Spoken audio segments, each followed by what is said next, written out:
Today we're going to talk about some of the great choices that we have out there for smart controllers. If you own your home and you're thinking about upgrading or looking for a new controller for your home, you'll want to look for certain features. Does it have multiple programs? Does it have multiple start times? And can I water everything that I want to grow with it? So the first thing you'll want to do with your controller is set the current date and time. It's very easy to do, and it's usually the first item on the dial. The next feature that we're going to discuss is programs. They give you the ability to tailor a schedule specific to a plant type. So that's very important. Grass doesn't need the same watering schedule as trees. So you'll ideally want to have at least 4 programs. 1 for grass, 1 for trees, 1 for shrubs, and 1 for something fun and special like vegetables, annual color, perennials, whatever you'd like. Most controllers have a program button, and when it's turned on the display, when you push it, it will cycle through the number of programs. The next capability that a clock has is multiple start times. So rather than just running a particular program at one time during the day, it has the ability to start for you 4 to 8 times a day. A start time gives you the ability to break up a total run time into several pieces. The reason for this is you may have an issue with where you're watering. Maybe you're on a slope and the water starts to run off after 10 minutes, but your plants need 30 minutes of water. So what are you going to do?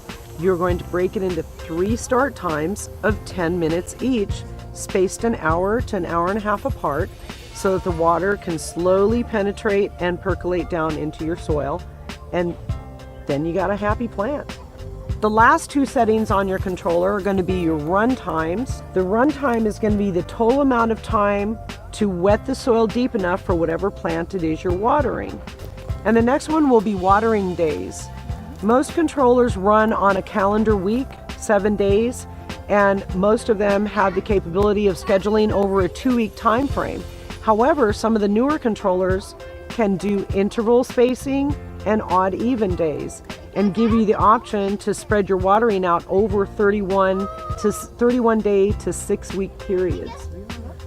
Some of the most common issues that you'll find with a clock if it's not working properly is the wiring. Your first port is going to be your common wire, which is most commonly white, which is connected to your actual clock that runs to the solenoid of your actual valve. Something else that you want to make sure is that your wires are wrapped around your common wire very tight and snug before you add your wire connector.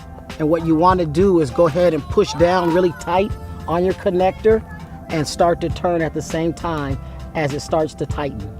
And that way you know you've got a nice snug, nice fit. Hopefully you've made the choice to upgrade to a smart controller. But do understand that there are controllers out there with even bigger and better features now.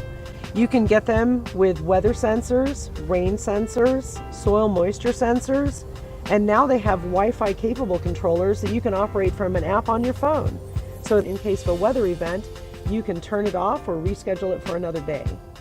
And lastly, what you want to do, and ideally, is you want to test your irrigation quite often and normally dusk or dawn to see if your emitters and your irrigation system is running properly.